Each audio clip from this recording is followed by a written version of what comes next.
It's Friday. Looks like we made it. Hang on. We almost aren't going to make it. That thing's going to talk in a few months. I'm Jay Cleveland Payne. This is Friday's edition, Friday, October 14th, 2022 edition of Things You Might Have Heard. Welcome to the day, which has been on for almost 6 hours so far, at least here in the Central Time Zone. My name is Jay Cleveland Payne. We're going to provide for you 8 news stories that were vetted by you guys out there as conversational things that happened in the last 30 hours that are worth getting a good start on. That will probably actually be updated throughout the day for longer times and longer chatter about stuff. So get your coffee chat off early this morning with these great stories and continue on throughout the day. Stop by our main website, which is thisisaconversationproject.com for more details on things we do, ways you can help us out, and ways that we can maybe help you out as well. Let's get into the stories very, very quickly to keep things moving. Starting off with the top story. Now, it wasn't a top ranked story. We'll talk about that in a moment. But this is a story that we put out there. It happened in the middle of the day, and I was a little afraid because it didn't get the big response that I thought it would, that we wouldn't be talking about this one. But we are. House January 6th Committee subpoenas former President Donald Trump. What does this mean?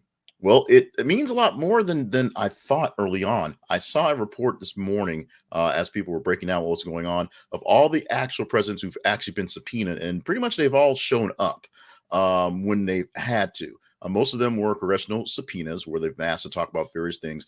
Actually, George Washington and Abraham Lincoln were both subpoenaed to go before Congress to talk about things, essentially how the war was going or how the wars were going in those cases. Various other presidents going back and forth. Now Nixon actually won a case. The first case to try to get his tapes not presented before the world, essentially Congress. They subpoenaed him for that, and that got blocked back. But then a criminal subpoena came in. Of course, he had to relieve those tapes. And of course, weeks later, he resigned as the presidency. Ironically, Gerald Ford had to was subpoenaed to present before Congress to explain why he pardoned Richard Nixon and things like that. What does this mean for Donald Trump? Well, this, like we said, this House subpoena doesn't necessarily have to be recognized, although all the people who did not recognize this one for this committee have had some issues. Steve Bannon particularly having to do some jail time for not talking up for this one. So we're going to see how this thing basically comes out down to. One of the things that have been the issue in the Donald Trump presidency and the Donald Trump removal from presidency is the fact that president is being set not so much for this guy, because he just doesn't really care and may not have the capacity to understand it. But for the next guy who actually sees this happening and has a plan and can make it work. Essentially, we've had a trial run to see what could happen. We see how badly people don't know what they're doing can do. What happens when people who do know what they're doing try to do it. We shall see. Hopefully not, but we shall see if Donald Trump actually makes this subpoena, goes before the House committee, whether the House committee will exist 30 days from now after the midterm elections, whether they'll just dissolve it and basically subpoena all the people on the committee and send them to jail. We shall see. Parkland school shooter Nikolas Cruz avoids the death penalty as jury recommends a life sentence. This is going to be a bit of a tugger at your hearts, if you will. But after it finally got the chance to actually take this young man to trial, definitely young man by now, the jury went over all the evidence, all the pictures, all the heartbreaking moments again, and were able to come to the decision that the death penalty is not on the option, not one to go with. They're going to sentence them to life in jail. And that is their choice. We've seen a lot of things this week with some crazy jury announcements. Of course, I didn't broadcast yesterday and didn't realize that meant I didn't just talk about the issue with Alex Jones, basically being told he has to pay $1 billion for restitution. We're not going to go into that right now, but this is an issue where it's up to the jury to find. Now, we're finding out some issues behind the scenes things. There might have been some turmoil, some trouble, a little beefing inside the jury room. We'll get more details, I guess, coming soon on that one. But the final decision for this one, assuming no serious appeal, is that Nikolas Cruz, the Parkland high school shooter, will get the life sentence in jail. He will not go to whatever form of death penalty Florida has right now. White Mormon woman revealed to be alleged mistress of Nia Longs' fiance, Udoka. So I was preparing myself for a little bit of a tongue lashing this morning because you guys voted this one as the #2 most engaging story of the day, and I don't think I posted much of anything on this whole thing. It was a slow night, so I filled a bunch of stuff in the night before with this one, as opposed to the very slow catch up of Donald Trump and his being subpoenaed. Now he's going to, like we talked about him, he was in the rain, so we did that. But there's a whole lot more action for the white Mormon woman. And why is it white Mormon woman? Because a black blog posted it, than it was for Donald Trump, trying to destroy the democracy. It's a little weird. It's a little odd, but it is what it is.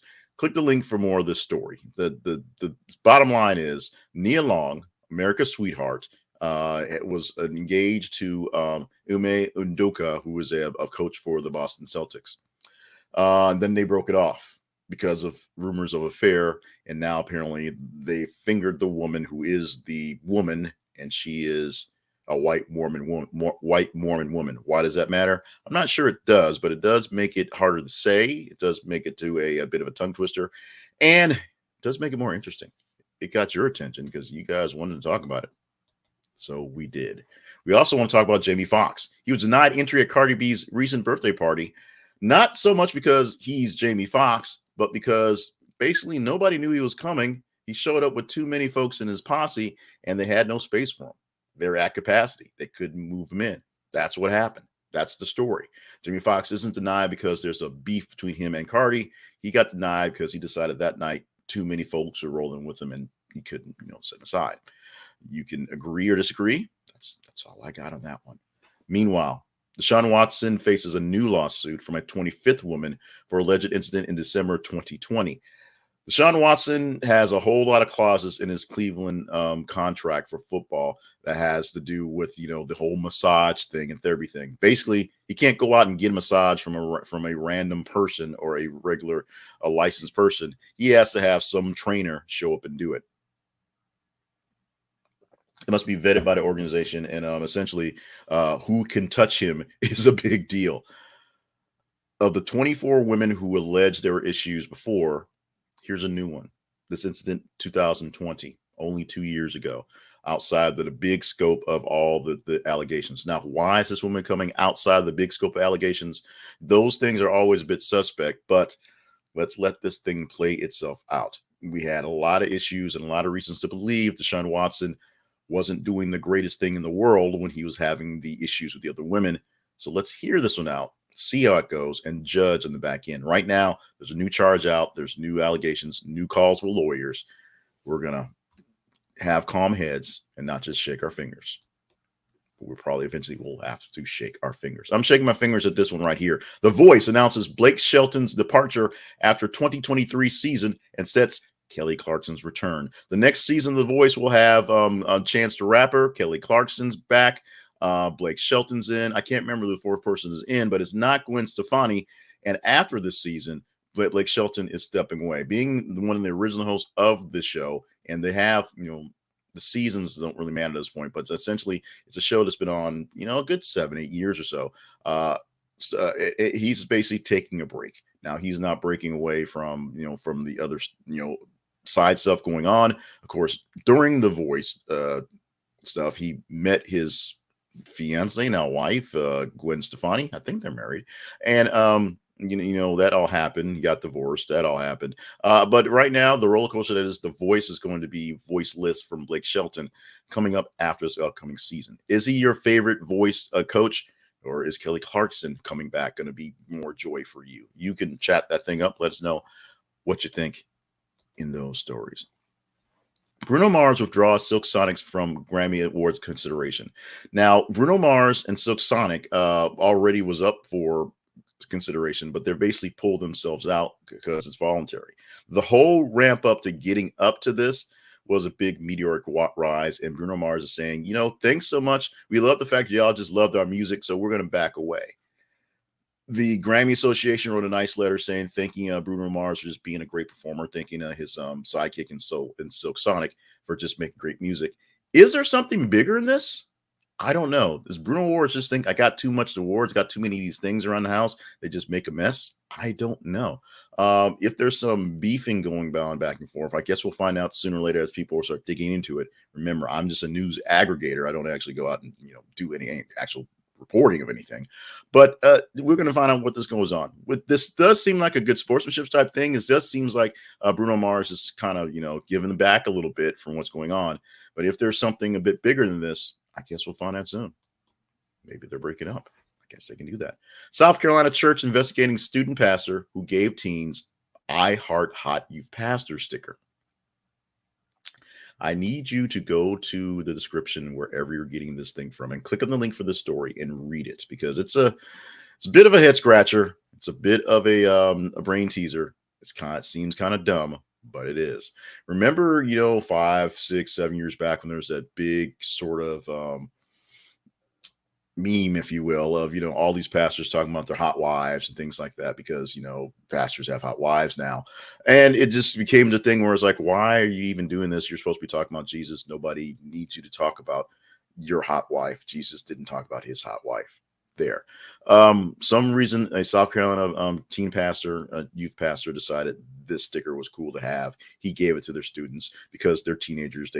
They showed it to people, and now people are all up in arms, as they should be. Read the story, get deeper into details, and let me know what you think about this in the comments, wherever you are getting this, either from the podcast, the audio version, or in the videos, wherever they happen to be, or in the newsletter. Emails back in the newsletter. We can do that as well.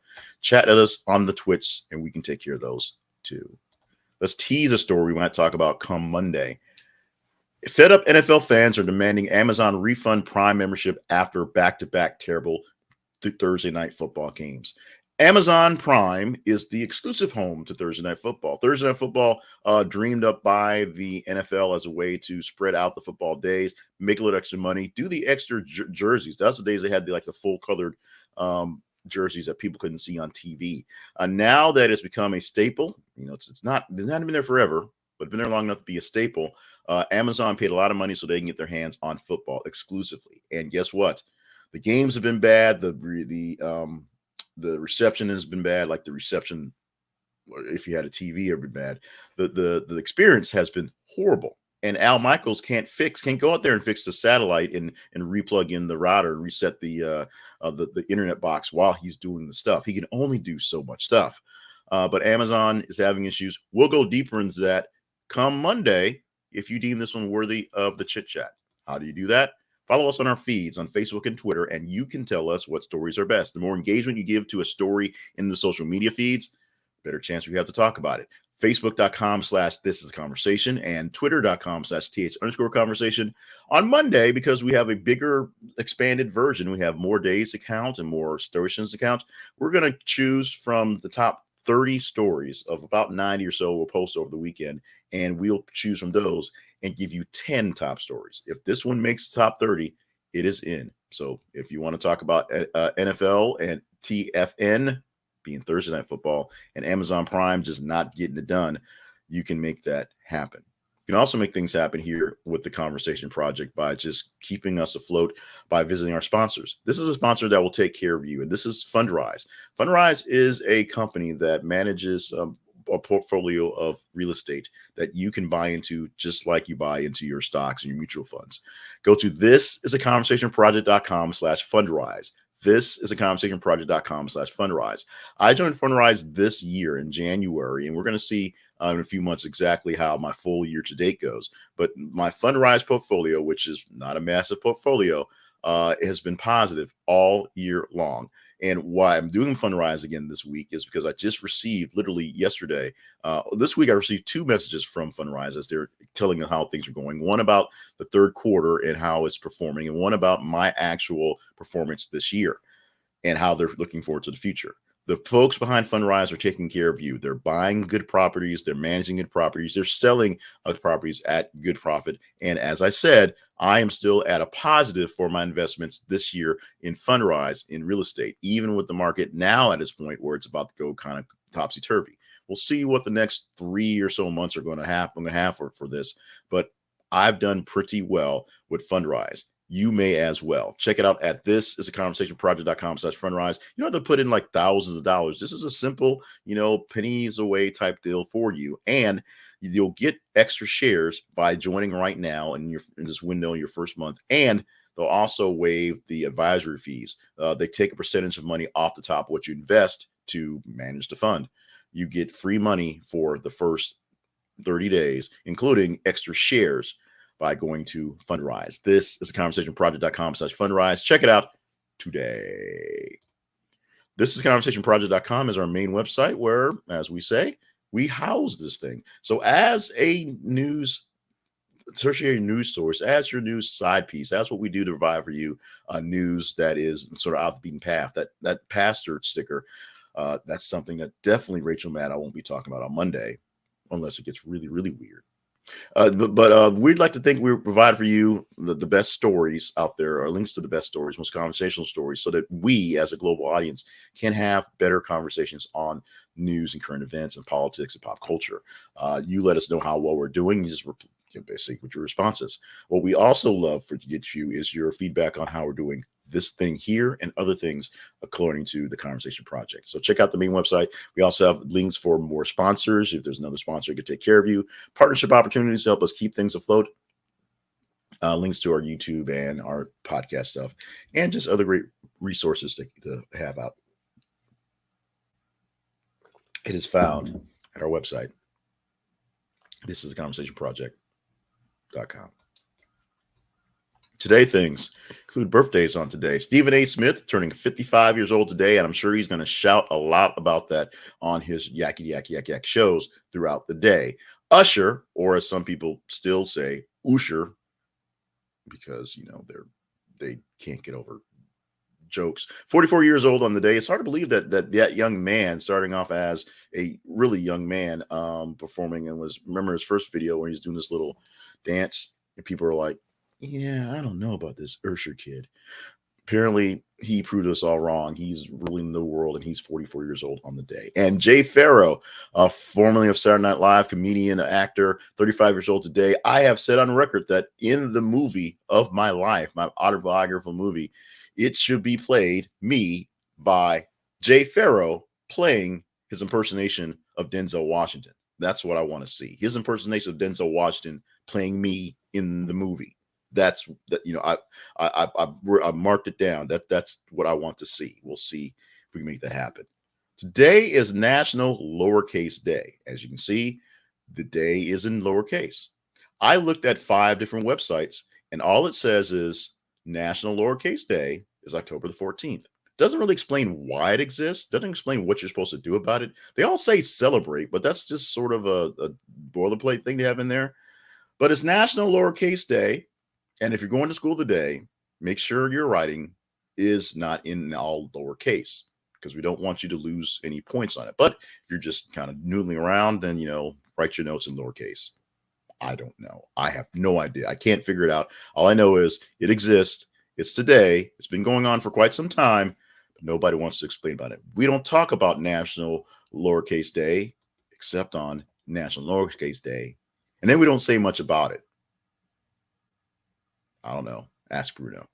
One last thing going out the door. One last fact, a long fact, if you will. You've probably felt it. More than 2 years into the pandemic, the world just feels all around grumpier and antisocial.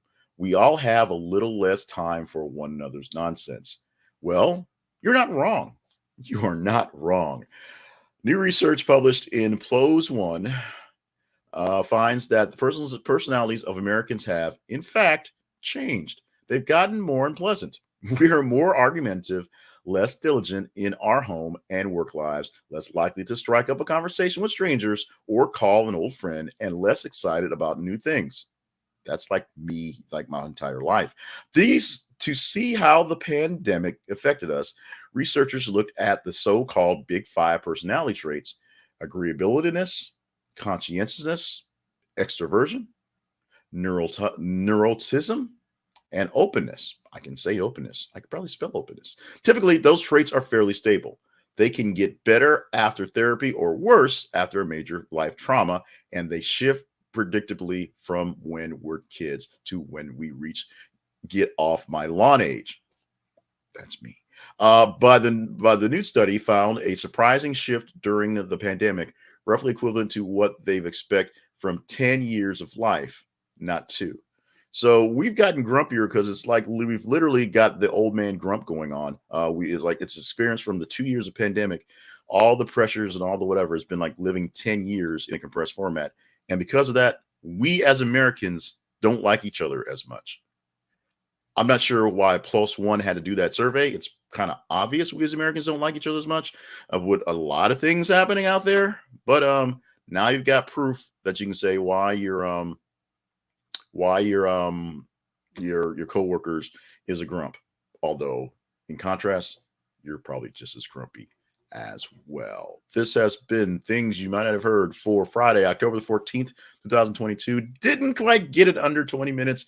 We're working to keep it better, keep it pithy, keep it moving. I think that long thing on the very long thing on the going out the door thing, obviously we were at 19 minutes at that point, but that I think it was important. I think you learned something today. I think you got a piece from things you might have heard today. You're proof that everybody hates each other even more since the pandemic. I think that makes it worth it. Thank you so much for being a part of us for this entire week. I know I missed a day, and it was a great day of news, unfortunately, but thank you so much for being with us. Keep things going. Stop by our website, thisisconversationproject.com, and see what you would like to do to help us out. If we're providing great content, stop by one of our sponsors. Check out our partnerships things. Sign up for our newsletter. Make sure you're signed in for our YouTube page or YouTube link so you get the full video 5 days a week, just in case someone shared this with you. And you make sure you hit subscribe so that you get the notification at 5:50 in the morning. We're doing our best. It's been kind of a weird week to hit things on time, but we're in the window. So make sure you are staying hydrated, staying limber, and staying on task. We got a lot of mouth clicks today. Pardon me for that one. You are very important to me. I may not know you personally. You may just be on the other side of the screen someplace, but I need you to watch my stuff, to read my stuff, to listen to my stuff, so I have some stuff to do. So thank you for helping keeping my sanity going by being in the audience and helping with support. If you do, the best way to support us is to follow us in the feeds and make sure you're being engaged, so I know what to talk about, the good ones. And yes, if you want to talk about white Mormon women breaking up houses, with basketball wives, then I'm your puppet. Let's do this again on Monday.